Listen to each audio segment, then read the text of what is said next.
ఎరువులపై రవాణా ఛార్జీలు తగ్గించాలని, లింకులు లేకుండా యూరియా కాంప్లెక్స్ ఎరువులు డీలర్లకు అందించాలని రాష్ట్ర వ్యాప్త పిలుపు మేరకు చేగుంట మండలంలో ఉన్న సోమవారం ఎరువుల షాపుల డీలర్లు షాపులు బంద్ చేసి నిరసనకు దిగారు. ఈ సందర్భంగా వారు మాట్లాడారు. ఎరువుల ఉత్పత్తిదారులు రవాణా ఛార్జీల భారం మోపడం వల్ల రైతులకు ఎంఆర్పీకి ఎరువులు విక్రయించే పరిస్థితి లేకుండా పోయిందని, లింకులు పెట్టి ఎరువులు ఇవ్వడం వల్ల ఇబ్బంది కలుగుతుందని ఎరువుల డీలర్లు ఆవేదన వ్యక్తం చేశారు. ఈ కార్యక్రమంలో డీలర్ అసోసియేషన్ అధ్యక్షులు మెదక్ రాములు, ఉపాధ్యక్షులు మిరపకాయ వెంకటేశం, శ్రీకాంత్ యాదవ్, గంపరాజు, ప్రశాంత్, గంగాధర్, యాట బాలకృష్ణ, బోయిని స్వామి, మహేష్, ఉప్పాల వెంకటేష్, నాగరాజు, రవి, రాజు, ప్రశాంత్, రాకేష్, రాజలింగం, సంజీవ్, అవినాష్, మధు, శ్రీనివాస్ తదితరులు ఉన్నారు. అదనంగా మేము లాస్ అయ్యి అమ్మడం జరుగుతుంది.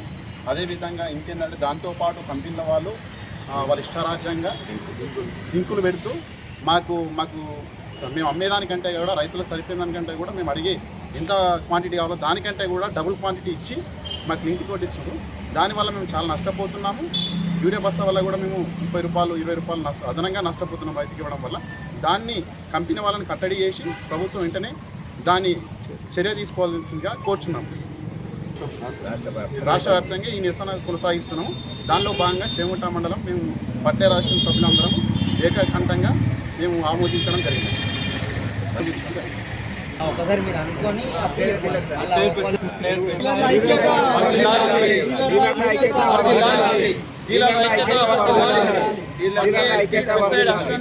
ఐక్యత